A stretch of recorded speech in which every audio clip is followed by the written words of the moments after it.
Hello, in today's video we are going to finish with our mini-series on the concept of statics and physics of torque. This video will solve two problems at the same time. Problem number one is very classical in this field of study, and it's called stability of a ladder leaning against the wall. And instead of ladder, I will use this wooden block. Now, you already know if you want to put this against the wall, there are two contact points. There is a contact point where this wooden block will touch the wall, and there is contact point where it is touching the surface. In my case, the surface will be the surface of my desk, which is glass, as you will see when I start the experiment. And I will lean this against the wall in my room. Now, to determine the static, so one of the goals in this video will be to determine the static frictional coefficient between this piece of wood and the wall. To do that, I need to know the static frictional coefficient between this piece of wood and the glass, because the bottom of this wood is resting on the glass. So I will carry out the experiment that will determine static frictional coefficient between wood and glass, and then I will incline this piece of wood, so the bottom will be on the glass, the top will be on the wall, and by measuring the inclination angle before this collapses down, by measuring that inclination angle and using the concept of statics, we will be able to determine the static frictional coefficient between wood and wall. You might ask at this point, why is this important? Well, there are several reasons. Reason number one, it will help us to better understand the concept of statics and how this concept can be used to solve many different problems. Because this type of problem, determining static frictional coefficient, was not addressed in some of my previous videos, and it is a very complicated problem in some cases. Reason number two is, if you go to a public bus or a disco club, or you're just walking down the street and somebody asks you what is the static frictional coefficient between wood and the wall, you have to know these things. There is no other way.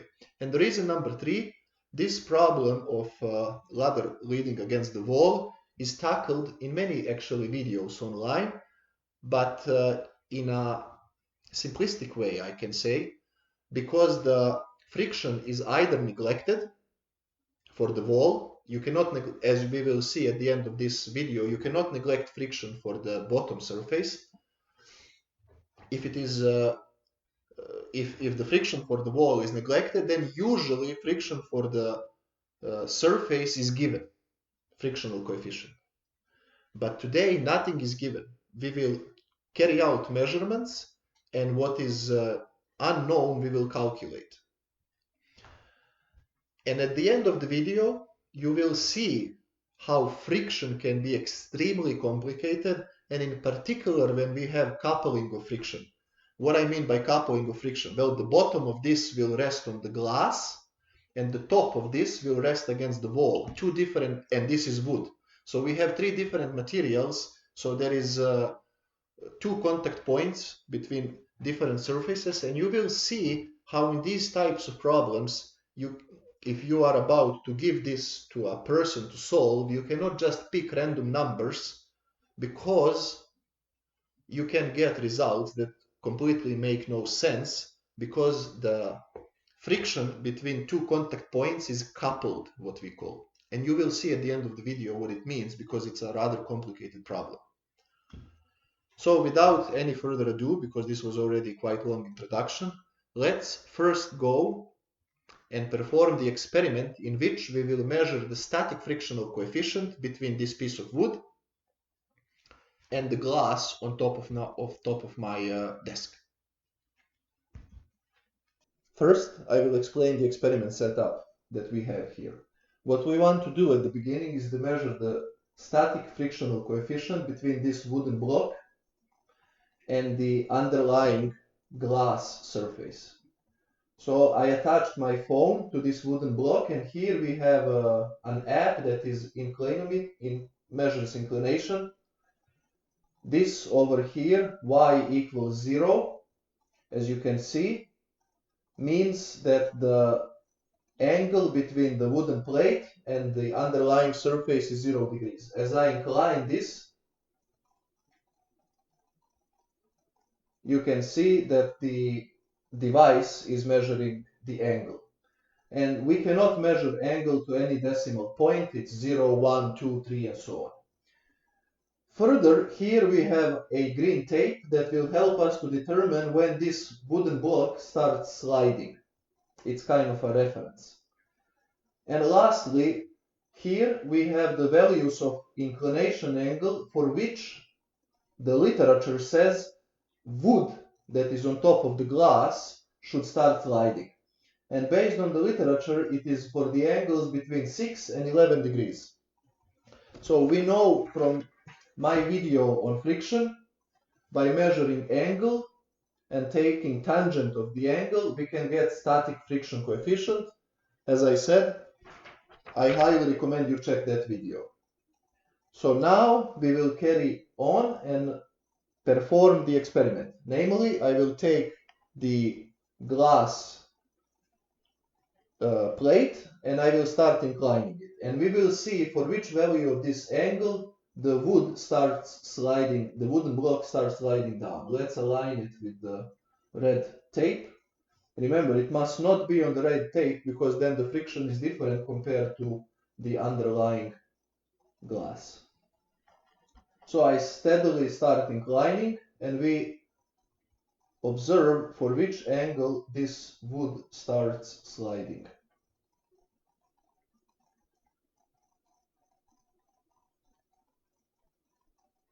So you can see it's sliding slightly between 6 and 7 degrees.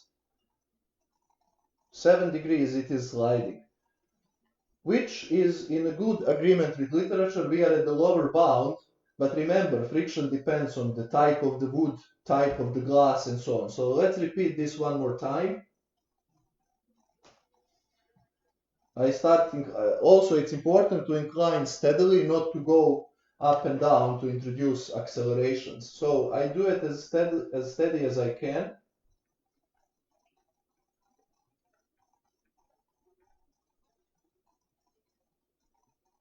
So again, it starts sliding 6 degrees. Okay. If I increase, it starts sliding even faster. So I would say that our angle is between 6 and 7 degrees. Because this is not measuring to a decimal point, let's say it's 6.5 degrees. Now, just for fun, I have another piece of wood. I put it here. Let's see what will be the inclination angle for this piece of wood. It's totally not related to this experiment, but just for the sake of fun.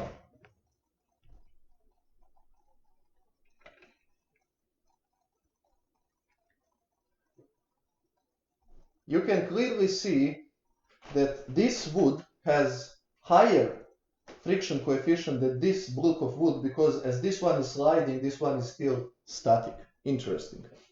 And now, for the sake of science, let's see static frictional coefficient of a cat. Let's see.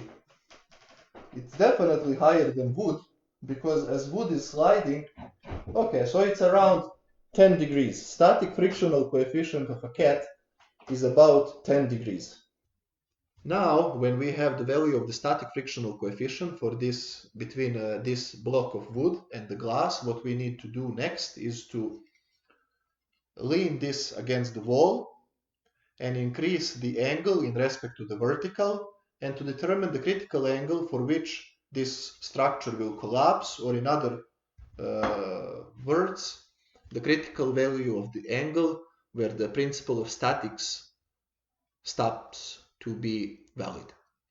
Let's go and carry out that experiment, and then using these results we can finally go and calculate the value of the static frictional coefficient between this piece of wood and the wall. Here is the second part of this experiment. We have this wooden block inclined onto the wall, and the bottom edge of the block is clearly on the glass plate. So what we need to do is increase the inclination and see for which angle from the vertical this block will start sliding. Again, we can see the angle here. Currently it is 11 degrees from the vertical, and it is in equilibrium. So statics is established. I will increase the angle a little bit, 12 degrees. It's still not moving. 13, not moving.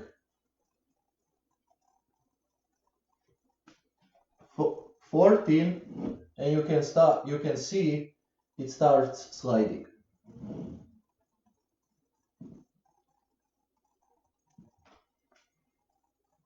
And you can see,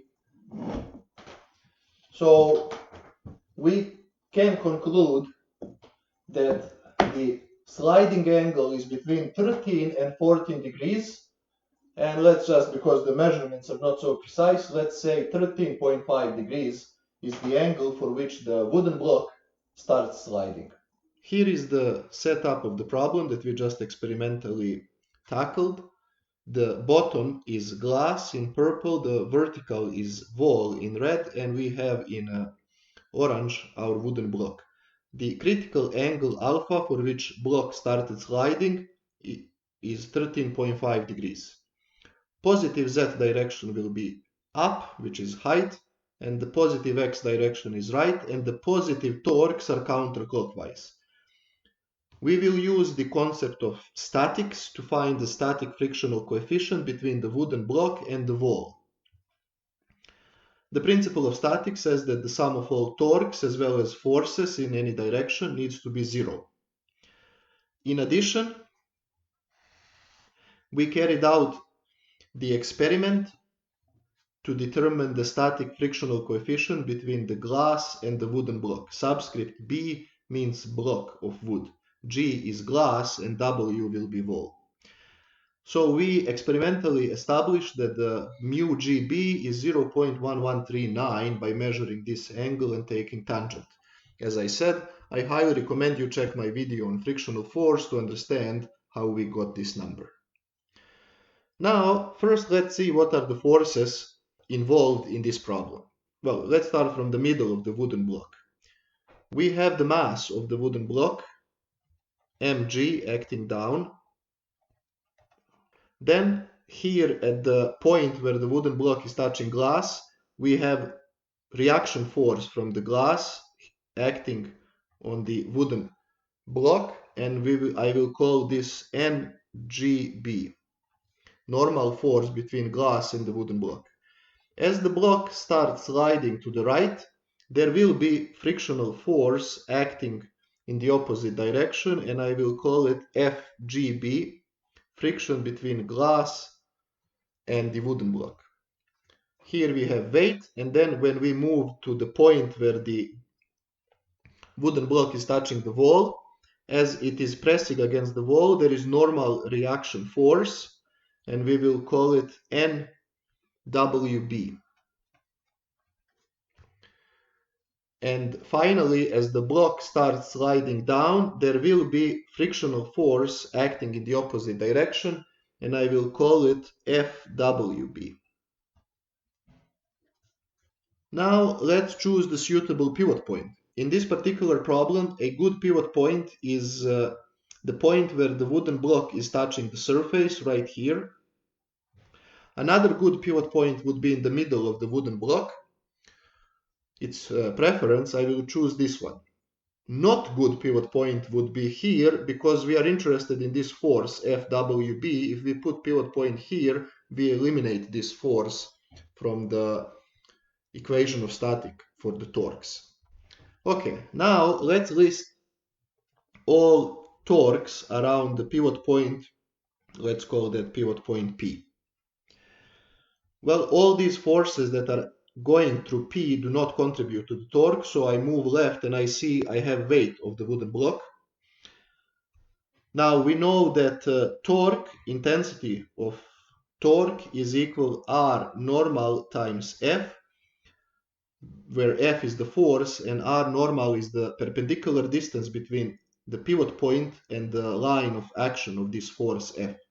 So in the case of this weight, we have force mg and perpendicular distance is this over here, and that would be L over 2 sine alpha, where L is the length of the wooden block. But we will see we do not need this value of L to solve this problem. Then we move here, we encounter force NWB, and we see that force would create negative torque, clockwise torque, so minus NWB times L cosine alpha. And we also have negative torque due to FWB, so FWB, arm of that force would be this distance over here, and that distance is L sine alpha. And all that needs to be equal to 0. Now we see that L appears everywhere, so we can just cancel it. And I can divide the entire equation with sine alpha. If I do that, I will get that 1 over 2 mg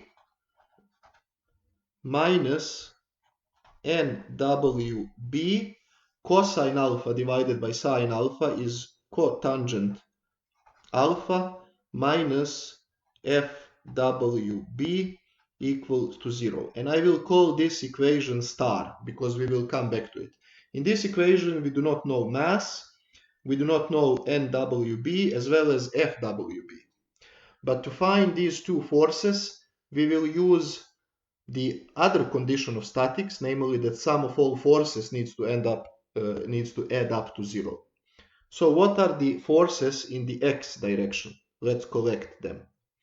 In the x direction, we have this negative force, FGB,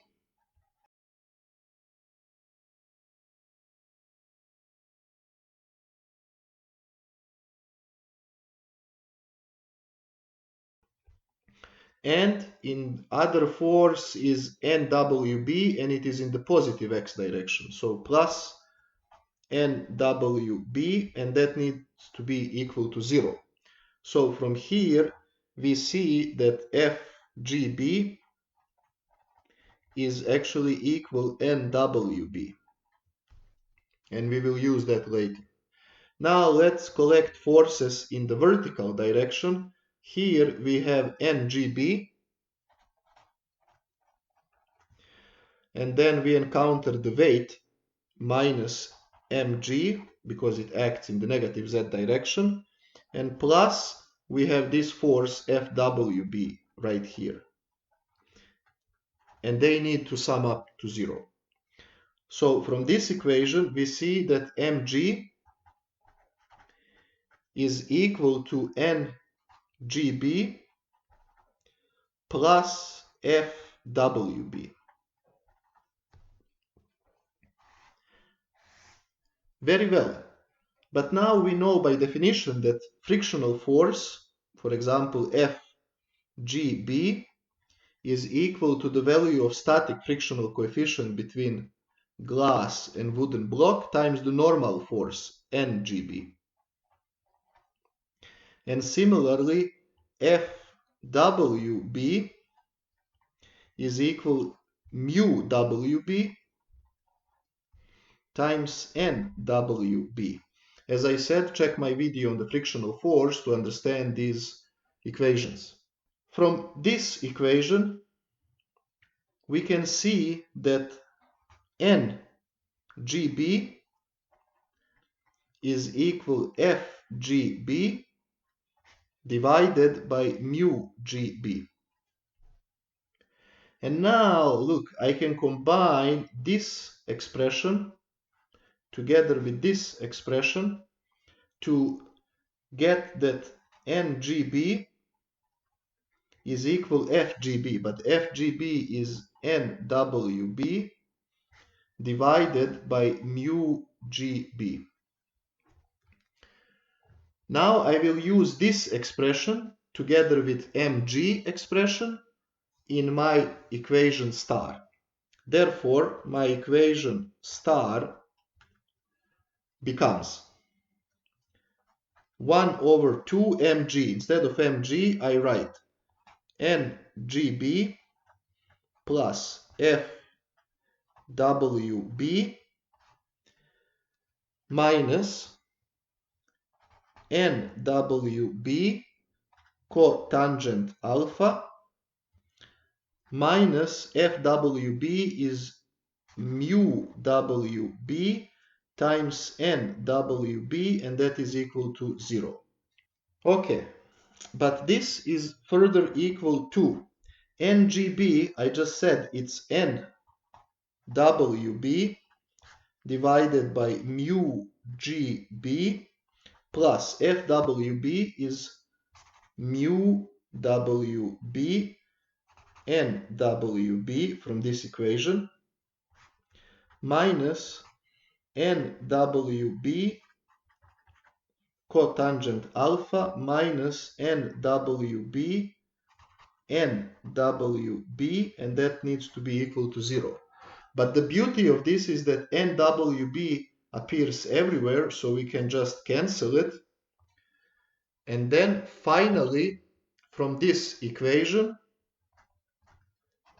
we can obtain mu wb that we want to find, and mu wb is equal to 1 divided by mu gb minus 2 cotangent alpha. This is the final equation, and now we have mu gb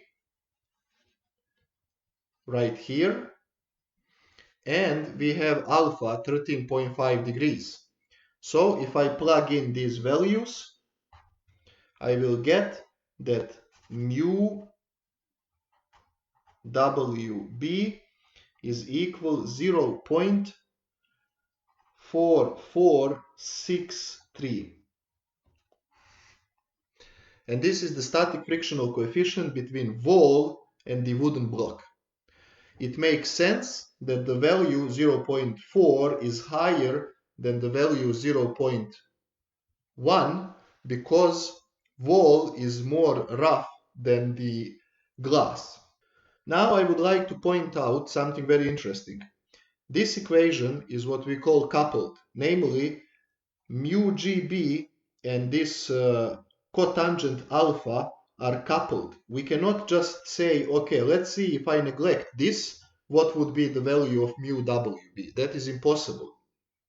And that is impossible because of this graph that I prepared for you.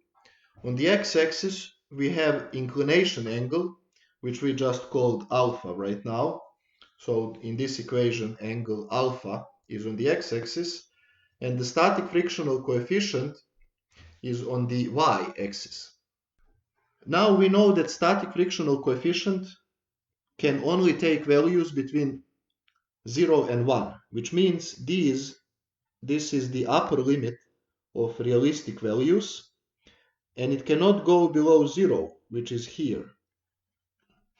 Which means for this value of alpha, only these are allowed values of the static frictional coefficient that make sense. And here in a triangle is our measured value, which means we could have other walls that have friction between these values and still achieve structural stability. If we increase angle alpha, there is no wall that can keep this wooden block. In other words, no matter how rough the wall is, we will never achieve equilibrium because the static frictional coefficient would theoretically exceed 1, and that is not possible. So this is unstable regime. However, if we decrease angle alpha, which means the wooden block is more vertical, then we can achieve stability even if the wall is perfectly smooth, which means this is the region over here stable. And here is the intermediate region, and our measurements were pretty good, because if we ended up with some of these angles, it means we made some mistake. But it is good that our measurements are in between, and they indicate the value of the static frictional coefficient of about 0.4. Now let's analyze to see why is it more important to have rough bottom surface than the vertical surface. Let's assume that the wall is perfectly smooth and the static frictional coefficient is 0.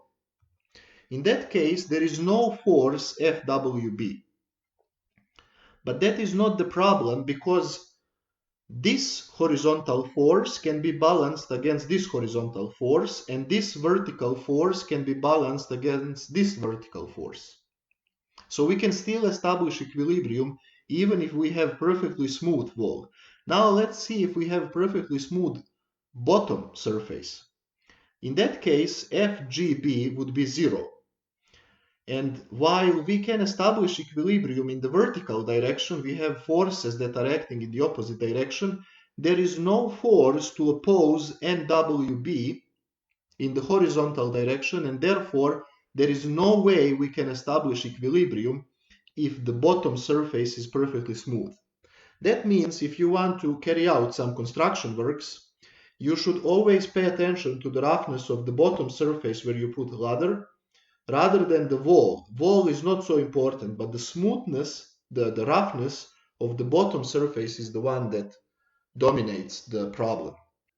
At the end of this video, I hope you gain better understanding of the physics of torque, concept of statics, and frictional forces. You get appreciation for how difficult friction can be, how coupling between different frictions is a very challenging problem.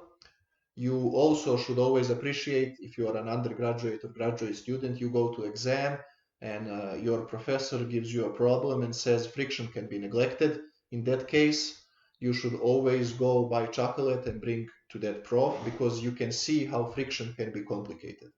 And this is friction between this particular wooden block and this particular wall. If you have different wooden block and different wall or different materials, then you have to do all these things from the scratch. In next video, we are going back to atmospheric sciences. Until then, goodbye.